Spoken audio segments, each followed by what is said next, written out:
Hi friends, ಎಲ್ಲರಿಗೂ ನಮಸ್ಕಾರ.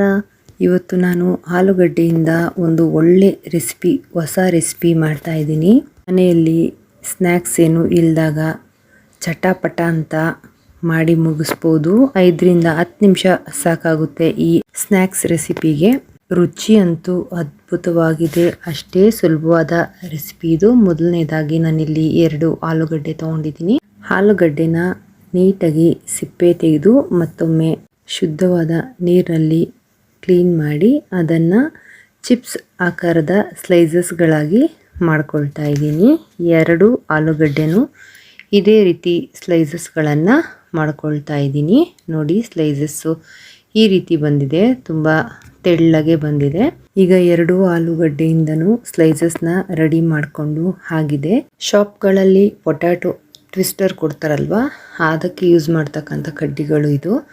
ನಾನು ಬಾಣಲಿ ಚಿಕ್ಕದಾಗಿರೋದ್ರಿಂದ ಸ್ವಲ್ಪ ಕಡ್ಡಿಗಳನ್ನು ಕಟ್ ಮಾಡ್ಕೊಂಡಿದ್ದೀನಿ. ನಂತರ ಆಲೂಗಡ್ಡೆ ಸ್ಲೈಸಸ್ಸನ್ನು ಮಡಚಿ ಆ ಕಡೆ ಒಂದು ಈ ಕಡೆ ಒಂದು ನೀಟಾಗಿ ಈ ಥರ ಕಡ್ಡಿಗೆ ಪೋಣಿಸ್ತಾ ಹೋಗಿ. ತೀರಾ ಮಂದಕ್ಕೆ ಪೋಣಿಸ್ಕೋಬೇಡಿ, ನೀಟಾಗಿ ಪೋಣಿಸ್ಕೊಂಡ್ರೆ ಈ ರೀತಿ ರೆಡಿಯಾಗುತ್ತೆ. ಇದೇ ರೀತಿ ಎಲ್ಲ ಕಡ್ಡಿಗಳಿಗೂ ಆಲೂಗಡ್ಡೆಯ ಸ್ಲೈಸಸ್ಸನ್ನು ನೀಟಾಗಿ ಪೋಣಿಸ್ಕೊಳ್ಳಿ. ಈ ಸ್ನ್ಯಾಕ್ಸ್ ರೆಸಿಪಿಯನ್ನು ಸಹ ನಾನು ಪೊಟ್ಯಾಟೊ ಟ್ವಿಸ್ಟರ್ ಅಂತಲೇ ಕರಿತೀನಿ, ಯಾಕೆಂದರೆ ನೋಡೋಕೆ ಹಾಗೆ ಇದೆ. ಈಗ ಒಂದು ಗಾಜಿನ ಬಟ್ಟಲು ತಗೊಂಡಿದ್ದೀನಿ. ಅದಕ್ಕೆ 1 ಬಟ್ಟಲು ಮೈದಾ, 1 ಬಟ್ಟಲು ಕಾರ್ನ್ ಫ್ಲೋರ್, ರುಚಿಗೆ ತಕ್ಕಷ್ಟು ಉಪ್ಪು, ಖಾರಕ್ಕೆ ಅಚ್ಚ ಖಾರದ ಪುಡಿ ಹಾಕಿ, ಜೊತೆಗೆ ಆರಿಗ್ಯಾನೋ ಅಂದರೆ ಹರ್ಬ್ಸ್ ಪುಡಿಯನ್ನು ಹಾಕ್ಕೋಬೇಕಾಗುತ್ತೆ. ಇದನ್ನು ನಾನು ಮನೆಯಲ್ಲೇ ಮಾಡ್ಕೊಂಡಿದ್ದೀನಿ. ಹೇಗೆ ಅಂದರೆ ದೊಡ್ಡ ಪತ್ರೆ ಎಲೆಗಳನ್ನು ಒಣಗಿಸಿ ಪುಡಿ ಮಾಡ್ಕೊಂಡಿದ್ದೀನಿ, ಅದನ್ನು ಹಾಕ್ಕೊಂಡಿದ್ದೀನಿ. ನಂತರ ಇದನ್ನು ಒಂದು ಸಾರಿ ಚೆನ್ನಾಗಿ ಮಿಶ್ರಣ ಮಾಡಿ ಸ್ವಲ್ಪ ನೀರು ಹಾಕ್ತಾ ಮಿಶ್ರಣ ಮಾಡಿಕೊಂಡು, ಈ ಮಿಶ್ರಣ ನಾವು ಬಜ್ಜಿ ಎಲ್ಲ ಮಾಡ್ಕೊಳ್ತೀವಲ್ಲ ಆ ಹದಕ್ಕೆ ಇದ್ದರೆ ಸಾಕಾಗುತ್ತೆ. ಮಿಶ್ರಣ ಈಗ ಪರ್ಫೆಕ್ಟಾಗಿ ರೆಡಿಯಾಗಿದೆ. ಈ ಹದಕ್ಕೆ ಇದ್ದರೆ ಸಾಕಾಗುತ್ತೆ. ನಂತರ ನಾವು ಮಾಡಿಟ್ಟ ಪೊಟ್ಯಾಟೊ ಟ್ವಿಸ್ಟ್ಗಳನ್ನೆಲ್ಲ ಒಂದೊಂದಾಗಿ ನೀಟಾಗಿ ಈ ಮಿಶ್ರಣದಲ್ಲಿ ಹದ್ಕೊಳ್ತಾ ಬರಬೇಕು. ಎಲ್ಲೂ ಗ್ಯಾಪ್ ಬಿಡ್ದಂಗೆ ನೀಟಾಗಿ ಸ್ಪೂನಿನ ಸಹಾಯದಿಂದ ನೀಟಾಗಿ ಹಚ್ಕೊಳ್ತಾ ಇದ್ದೀನಿ. ಆಲೂಗಡ್ಡೆ ಅಂದರೆ ಯಾರಿಗಿಷ್ಟ ಇಲ್ಲ ಹೇಳಿ. ಆಲೂಗಡ್ಡೆಯಲ್ಲಿ ಸರಿಸುಮಾರು ನನಗೆ ಗೊತ್ತಿದ್ದ ಹಾಗೆ 5,000ಕ್ಕಿಂತ ಹೆಚ್ಚು ಅಡುಗೆಗಳನ್ನು ಮಾಡ್ಕೊಳ್ಬಹುದು. ಮುಂದಿನ ದಿನಗಳಲ್ಲಿ ಅಂತಹ ವಿಶೇಷವಾದ ಅಡುಗೆಗಳನ್ನು ಪ್ರತಿಯೊಂದು ನನ್ನ ಚಾನಲ್ನಲ್ಲಿ ಅಪ್ಲೋಡ್ ಮಾಡ್ತೀನಿ. ಈ ಪೊಟ್ಯಾಟೊ ಟ್ವಿಸ್ಟರನ್ನು ಯಾರಾದರೂ ಸಡನ್ನಾಗಿ ನೆಂಟರು ಬಂದರೆ ಅವ್ರ ಜೊತೆ ಮಾತಾಡ್ಕೊಳ್ತಾನೆ ಮಾಡಿ ಕೊಡ್ಬೋದು ಅವ್ರಿಗೆ. ರುಚಿ ಅಂತೂ ತುಂಬಾ ಚೆನ್ನಾಗಿರುತ್ತೆ. ಆದರೆ ಇಷ್ಟು ಈಸಿ, ಇಷ್ಟು ಬೇಗ ಆಗುತ್ತೆ ಅಂತ ಖಂಡಿತ ನೀವು ಊಹೆ ಮಾಡಿರೋದಿಲ್ಲ. ಈಗ ಎಲ್ಲ ಟ್ವಿಸ್ಟರ್ಗಳನ್ನು ನೀಟಾಗಿ ಹದ್ದಿಯಾಗಿದೆ. ನಂತರ ಕಾದೆಣ್ಣೆಯಲ್ಲಿ 2-3 ಟ್ವಿಸ್ಟರ್ಗಳನ್ನು ಹಾಕ್ಕೊಂಡು 2 ಕಡೆಯೂ ಚೆನ್ನಾಗಿ ಫ್ರೈ ಮಾಡ್ಕೊಳ್ಬೇಕು. ಈ ಪೊಟ್ಯಾಟೊ ಟ್ವಿಸ್ಟರ್ಗಳನ್ನು ಚಿಕ್ಕ ಮಕ್ಕಳು ತುಂಬಾ ಕ್ರಿಸ್ಪಿಯಾಗಿ ತಿನ್ನೋಕ್ಕೆ ಇಷ್ಟಪಡ್ತಾರೆ. ಅಂಥವ್ರಿಗೆ ಸ್ವಲ್ಪ ಡೀಪ್ ಫ್ರೈ ಮಾಡಿ ಕೊಡಬೇಕು.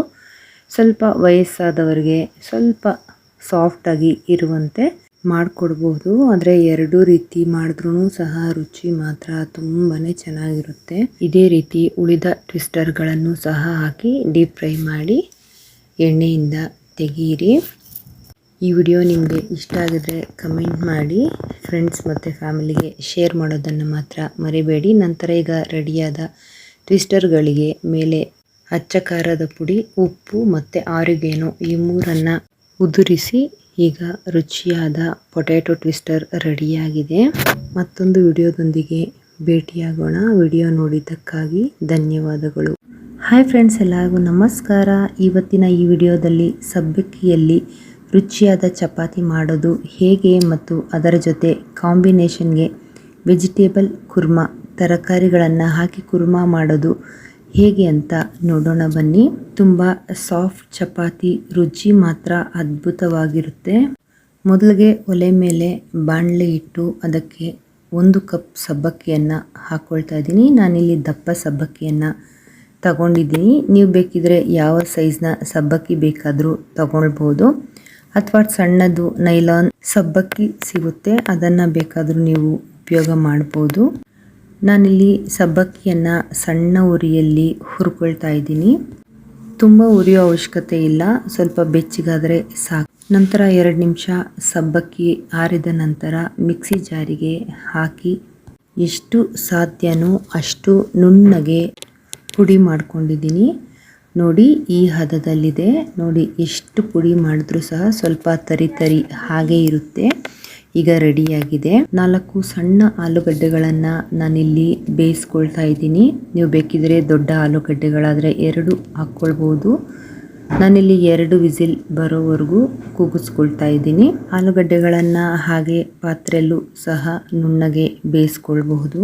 ನೀವು ಬೇಕಿದ್ರೆ ಆಲೂಗಡ್ಡೆಗಳನ್ನು ಬೇಯಿಸೋದಕ್ಕೆ ಮುಂಚೆ ಸಿಪ್ಪೆ ತೆಗೆದು ಸಣ್ಣದಾಗಿ ಕತ್ತರಿಸಿಯೂ ಸಹ ಬೇಗ ಬೇಯಿಸ್ಕೊಳ್ಬಹುದು. ಈಗ 2 ಸೀಟಿ ಬರ್ತಾ ಇದೆ. ನಂತರ ಇದನ್ನು ಹಾರಲು ಬಿಡ್ತಾ ಇದ್ದೀನಿ. ಹಾರಿದ ನಂತರ ನೀಟಾಗಿ ಆಲೂಗಡ್ಡೆಯ ಸಿಪ್ಪೆ ತೆಗಿತಾ ಇದ್ದೀನಿ. ಎಲ್ಲ ಆಲೂಗಡ್ಡೆಯ ಸಿಪ್ಪೆಯನ್ನು ನೀಟಾಗಿ ತೆಗೆದ ನಂತರ ಅದನ್ನು ತುರಿಯೋ ಮಣಿಯ ಸಹಾಯದಿಂದ ತುರ್ಕೊಳ್ತಾ ಇದ್ದೀನಿ. ಇಲ್ಲ ಅಂದರೆ ಗಂಟು ಹಾಗೆ ಇರುತ್ತೆ ನಾವು ಸ್ಮ್ಯಾಶರಲ್ಲಿ ಸ್ಮ್ಯಾಶ್ ಮಾಡಿದರೆ. ನಂತರ ಒಂದು ಬಟ್ಟಲಿಗೆ ನಾವು ಪೌಡರ್ ಮಾಡಿಟ್ಕೊಂಡಂತಹ ಸಬ್ಬಕ್ಕಿಯ ಪುಡಿಯನ್ನು ನಾನು ಹಾಕ್ಕೊಳ್ತಾ ಇದ್ದೀನಿ. ನಂತರ ತುರಿದ ಆಲೂಗಡ್ಡೆಯನ್ನು ಸಹ ಅದಕ್ಕೆ ಸೇರಿಸ್ಕೊಳ್ತಾ ಇದ್ದೀನಿ. ಅದು ಸಹ ಒಂದು ಬಟ್ಟಲು ಆಗಿದೆ. ನಂತರ ಸಣ್ಣಗೆ ಕತ್ತರಿಸಿದ ಕೊತ್ತಂಬರಿ ಸೊಪ್ಪು ಹಾಕ್ಕೊಳ್ತಾ ಇದ್ದೀನಿ. ಜೊತೆಗೆ ಬಿಳಿ ಎಳ್ಳು 1 ಟೇಬಲ್ ಚಮಚ, ಬೇಕಿದ್ದರೆ ಅಜ್ವೈನ್ ಹಾಕ್ಕೊಳ್ಬಹುದು. ಮೊದಲಿಗೆ ನೀರು ಹಾಕದೆ ಚೆನ್ನಾಗಿ ಮಿಕ್ಸ್ ಮಾಡ್ಕೊಳ್ತಾ ಇದ್ದೀನಿ. ಈ ಮಿಶ್ರಣ ಕಂಪ್ಲೀಟ್ ಆಗಿ ಮಿಕ್ಸ್ ಆದ ನಂತರ ಸ್ವಲ್ಪ ನೀರು ಹಾಕ್ಕೊಂಡು ಮಿಕ್ಸ್ ಮಾಡ್ಕೊಳ್ತಾ ಇದ್ದೀನಿ. ನೀರು ಎಷ್ಟು ಬೇಕೋ ಅಷ್ಟೇ ಹಾಕ್ಕೊಳ್ಬೇಕು. ಈ ಮಿಶ್ರಣ ಸ್ವಲ್ಪ ಸ್ಮೂತಾಗಿ ಬರುವಂತೆ ಕಲಿಸ್ಕೊಳ್ತಾ ಇದ್ದೀನಿ. ಇಲ್ಲಾಂದರೆ ಲಟ್ಟಿಸಿದಾಗ ರೌಂಡ್ ಶೇಪು ಬರಲ್ಲ. ಈಗ ತಟ್ಟೆ ಮುಚ್ಚಿ 10 ನಿಮಿಷಗಳ ಕಾಲ ರೆಸ್ಟ್ ಮಾಡೋಕ್ಕೆ ಬಿಡ್ತಾ ಇದ್ದೀನಿ. ಈಗ ಮಿಶ್ರಣ ರೆಡಿಯಾಗಿದೆ. ಇದನ್ನು ಮತ್ತೊಮ್ಮೆ ಚೆನ್ನಾಗಿ ನಾದ್ಕೊಳ್ತಾ ಇದ್ದೀನಿ. ಈಗ ನಿಮಗೆ ಬೇಕಾದಷ್ಟು ಸೈಜ್ನ ಉಂಡೆಗಳನ್ನು ನೀವು ಮಾಡ್ಕೊಳ್ಬಹುದು. ನಾನಿಲ್ಲಿ ಎಷ್ಟು ಬೇಕೋ ಅಷ್ಟು ಉಂಡೆಗಳನ್ನು ರೆಡಿ ಮಾಡಿಕೊಂಡು ಈಗ ಲಟ್ಸೋಕ್ಕೆ ಸ್ಟಾರ್ಟ್ ಮಾಡ್ತಾ ಇದ್ದೀನಿ. ಅಕ್ಕಿ ಹಿಟ್ಟು ಹಾಕ್ಕೊಂಡು ಲಟ್ಟಣಿಗೆಯಿಂದ ದುಂಡಗೆ ಲಟ್ಟಿಸ್ಕೊಳ್ತಾ ಇದ್ದೀನಿ. ಮಿಶ್ರಣ ಸಾಫ್ಟ್ ಇಲ್ಲ ಅಂದರೆ ಸುತ್ತಲೂ ಕ್ರ್ಯಾಕ್ಸ್ ಬರುತ್ತೆ. ಆದ್ದರಿಂದ ಸಾಫ್ಟಾಗಿ ಕಲಿಸ್ಕೊಂಡಿದ್ದೀನಿ ಹಿಟ್ಟನ್ನು. ಲಟ್ಟಿಸಿದ ನಂತರ ದುಂಡನೆಯ ಚಪಾತಿ ಬೇಕು ಅಂದರೆ ಒಂದು ಮುಚ್ಚಳದ ಸಹಾಯದಿಂದ ಹೀಗೆ ಪ್ರೆಸ್ ಮಾಡಿ ಸೈಡ್ನಲ್ಲಿ ಇರೋದನ್ನೆಲ್ಲ ಈ ಥರ ತೆಗೆದುಕೊಂಡಿದ್ದೀನಿ. ಇದೇ ರೀತಿ ಎಲ್ಲ ಚಪಾತಿಗಳನ್ನು ಸಹ ಲಟ್ಟಿಸ್ಕೊಳ್ತಾ ಇದ್ದೀನಿ. ನಿಮಗೆ ಬೇಕಿದ್ರೆ ದೊಡ್ಡ ಸೈಜ್ ಮುಚ್ಚಳದಿಂದನೂ ಸಹ ಹೀಗೆ ಮಾಡ್ಕೊಳ್ಬಹುದು. ಇದಕ್ಕಾದ ತವಾ ಮೇಲೆ ಲಟ್ಟಿಸಿದ ಸಬ್ಬಕ್ಕಿ ಚಪಾತಿಯನ್ನು ಹಾಕಿ 2 ಕಡೆ ಎಣ್ಣೆಯನ್ನು ಸವರಿ 2 ಕಡೆ ಚೆನ್ನಾಗಿ ರೋಸ್ಟ್ ಮಾಡ್ಕೊಳ್ತಾ ಇದ್ದೀನಿ. ನೋಡಿ ಎಷ್ಟು ಚೆನ್ನಾಗಿ ಕಾಣಿಸ್ತಾ ಇದೆ ಈ ಚಪಾತಿ. ಈಗ ಒಂದು ಚಪಾತಿ ರೆಡಿಯಾಗಿದೆ. ಇದೇ ರೀತಿ ಒಂದರ ಹಿಂದೆ ಒಂದರಂತೆ ಲಟ್ಟಿಸಿದ ಎಲ್ಲ ಚಪಾತಿಗಳನ್ನು ಸಹ 2 ಕಡೆ ಎಣ್ಣೆ ಸವರಿ ರೆಡಿ ಮಾಡ್ಕೊಂಡಿದ್ದೀನಿ. ಈಗ ಎಲ್ಲ ಚಪಾತಿಗಳು ರೆಡಿಯಾಗಿದೆ, ಸವಿಯಲು ಸಿದ್ಧವಾಗಿದೆ. ಹಾಗೆ ಇದಕ್ಕೆ ಒಂದು ಒಳ್ಳೆ ತರಕಾರಿಯ ಕುರ್ಮ ಮಾಡ್ಕೊಳ್ತಾ ಇದ್ದೀನಿ ಕಾಂಬಿನೇಷನ್ಗೋಸ್ಕರ. ಮೊದಲಿಗೆ ತರಕಾರಿ ಕುರ್ಮ ಮಾಡಲು ಒಂದು ಮಿಕ್ಸಿ ಜಾರ್ನಲ್ಲಿ 1 ಇಂಚು ಚಕ್ಕೆ, 4 ಲವಂಗ, 2 ಏಲಕ್ಕಿ ಹಾಕ್ಕೊಳ್ತಾ ಇದ್ದೀನಿ. ನಂತರ ಇದಕ್ಕೆ 5-6 ಗೋಡಂಬಿಗಳನ್ನು ಹಾಕ್ಕೊಳ್ತಾ ಇದ್ದೀನಿ. ಗಸಗಸೆನೂ ಸಹ ಸೇರಿಸ್ಕೊಳ್ತಾ ಇದ್ದೀನಿ. ನೀವು ಬೇಕಿದ್ದರೆ ಗೋಡಂಬಿ ಮತ್ತು ಗಸಗಸೆ ಎರಡನ್ನು ನೀರಿನಲ್ಲಿ ಒಂದು 5 ನಿಮಿಷ ನೆನೆಸಿ ಹಾಕ್ಕೊಳ್ಬಹುದು. ಜೊತೆಗೆ ಶುಂಠಿ, ಬೆಳ್ಳುಳ್ಳಿ, ಹಸಿಮೆಣಸಿನ್ಕಾಯಿ, 4 ಅಚ್ಚ ಖಾರದ ಪುಡಿ ಖಾರಕ್ಕೆ, ಮತ್ತು 1 ಚಮಚ ಧನಿಯಾ ಪುಡಿ, 1/4 ಚಮಚ ಅರಿಶಿನ ಪುಡಿ ಹಾಕ್ಕೊಳ್ತಾ ಇದ್ದೀನಿ. ಜೊತೆಗೆ ಕೊಬ್ಬರಿ ತುರಿಯನ್ನು ನಾನಿಲ್ಲಿ ಸೇರಿಸ್ಕೊಳ್ತಾ ಇದ್ದೀನಿ. ಬೆಳ್ಳನೆಯ ಕೊಬ್ಬರಿ ತುರಿಯನ್ನು ಹೇಗೆ ಮಾಡೋದು ಅಂತ ಅಪ್ಲೋಡ್ ಮಾಡಿದ್ದೀನಿ, ಚಾನಲ್ನಲ್ಲಿ ವಿಸಿಟ್ ಮಾಡಿ.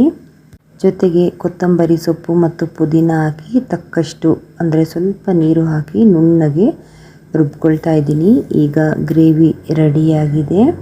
ಇಷ್ಟು ನುಣ್ಣಗಾದರೆ ಸಾಕಾಗುತ್ತೆ. ನಂತರ ಒಲೆಯ ಮೇಲೆ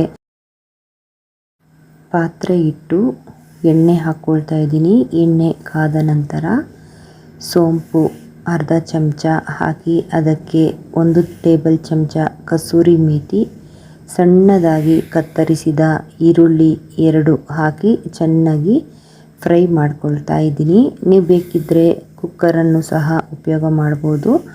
ನಂತರ ಸಣ್ಣಗೆ ಕತ್ತರಿಸಿದ ಟೊಮೊಟೊ ಹಾಕಿ ಅದು ಸ್ವಲ್ಪ ಸಾಫ್ಟ್ ಆದ ನಂತರ ರುಬ್ಬಿದ ಪೇಸ್ಟನ್ನು ಹಾಕಿ ಅದಕ್ಕೆ ಸ್ವಲ್ಪ ನೀರನ್ನು ಸೇರಿಸ್ಕೊಳ್ತಾ ಇದ್ದೀನಿ. ಈಗ ಚೆನ್ನಾಗಿ ಅದನ್ನು ಮಿಕ್ಸ್ ಮಾಡ್ಕೊಳ್ತಾ ಇದ್ದೀನಿ.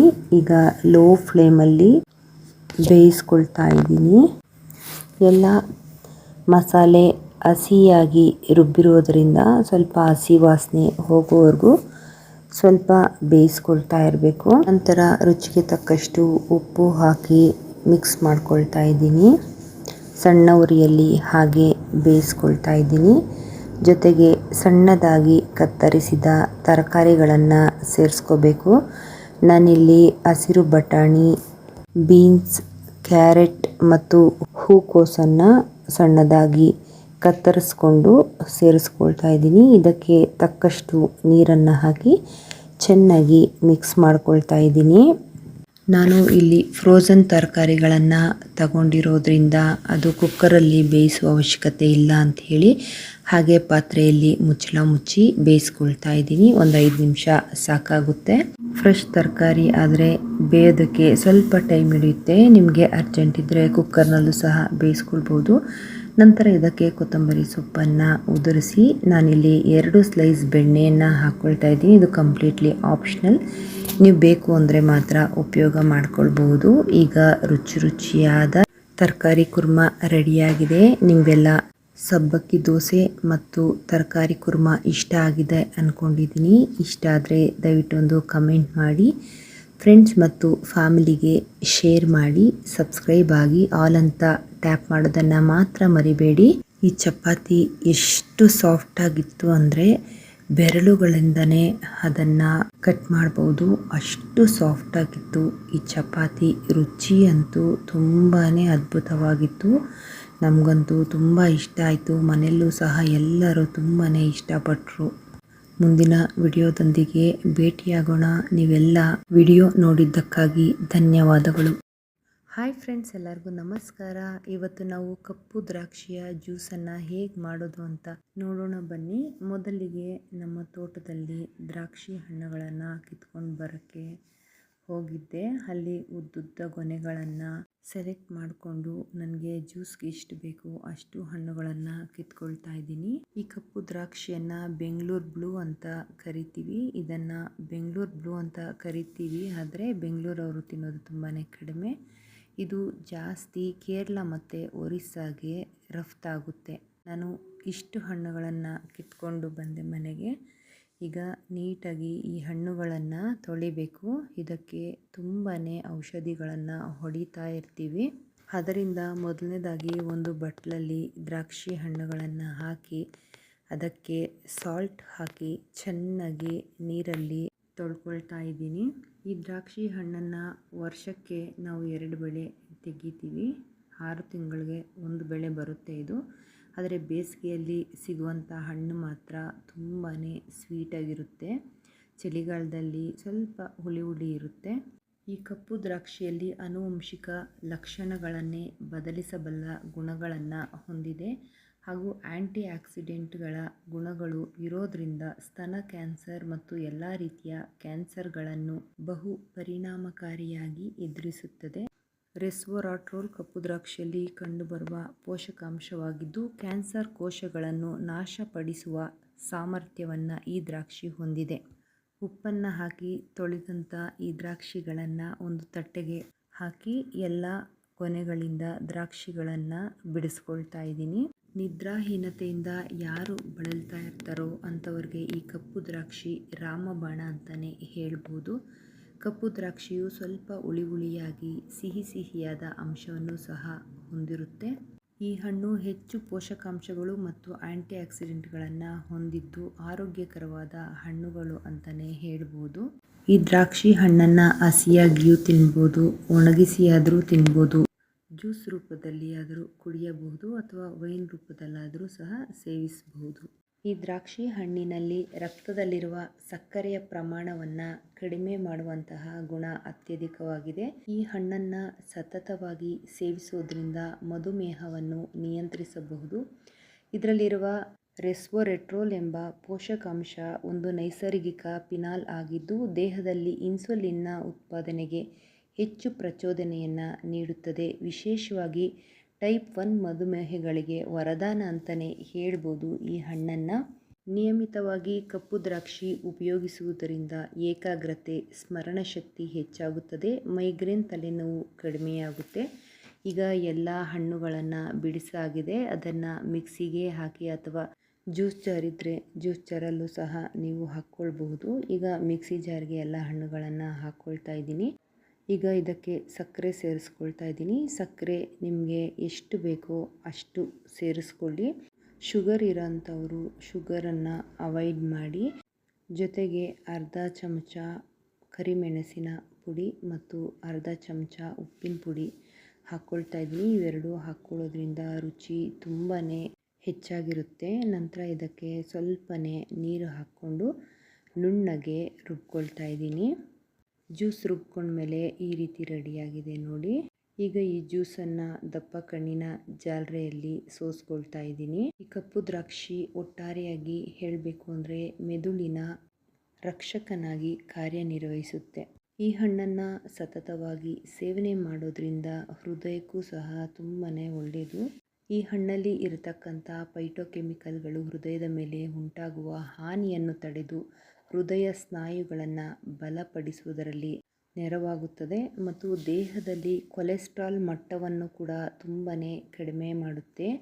ಈ ದ್ರಾಕ್ಷಿಯಲ್ಲಿ ಲ್ಯಾಟಿನ್ ಜಿಯೋಕಾಸ್ತಿನ್ ಎಂಬ ಪೋಷಕಾಂಶಗಳು ಇರೋದ್ರಿಂದ ಕಣ್ಣಿನ ರಕ್ಷಣೆಗೂ ಕೂಡ ತುಂಬಾ ಒಳ್ಳೆಯದು. ಈಗ ಜ್ಯೂಸ್ ರೆಡಿಯಾಗಿದೆ. ಸೋಸಿಕೊಂಡ ಜ್ಯೂಸ್ಗೆ ಇನ್ನೂ ನೀರು ಬೇಕು ಅಂದರೆ ನಿಮಗೆ ಅಗತ್ಯ ಇದ್ದರೆ ಸೇರಿಸ್ಕೊಳ್ಳಿ. ನಾನಿಲ್ಲಿ ಸ್ವಲ್ಪ ನೀರು ಹಾಕಿ ಸೇರಿಸ್ಕೊಳ್ತಾ ಇದ್ದೀನಿ. ನಂತರ ಇದನ್ನು ಚೆನ್ನಾಗಿ ಮಿಶ್ರಣ ಮಾಡ್ಕೊಳ್ತಾ ಇದ್ದೀನಿ. ನಂತರ ಒಂದು ತಟ್ಟೆಗೆ ಅರ್ಧ ಚಮಚ ಚಾಟ್ ಮಸಾಲ, ಅರ್ಧ ಚಮಚ ಉಪ್ಪನ್ನು ಹಾಕಿ ನೀಟಾಗಿ ಮಿಕ್ಸ್ ಮಾಡಿ. ಇದು ಒಂದು ಕ್ಲಿಪ್ ಮಿಸ್ ಆಗಿದೆ. ಗ್ಲಾಸ್ಗಳನ್ನು ಬೋರ್ಲಾಕಿ ಸುತ್ತು ಬರೋ ಥರ ಪ್ರೆಸ್ ಮಾಡಿಕೊಂಡೆ. ನೋಡಿ, ಗ್ಲಾಸ್ಗೆ ಈ ರೀತಿ ಕಾಣಿಸುತ್ತೆ ಸುತ್ತನೂ. ಈಗ ರೆಡಿ ಮಾಡಿಟ್ಟ ರುಚಿಯಾದ ದ್ರಾಕ್ಷಿ ಜ್ಯೂಸನ್ನು ಎರಡು ಗ್ಲಾಸ್ಗಳಿಗೆ ತುಂಬಿಸ್ಕೊಳ್ತಾ ಇದ್ದೀನಿ.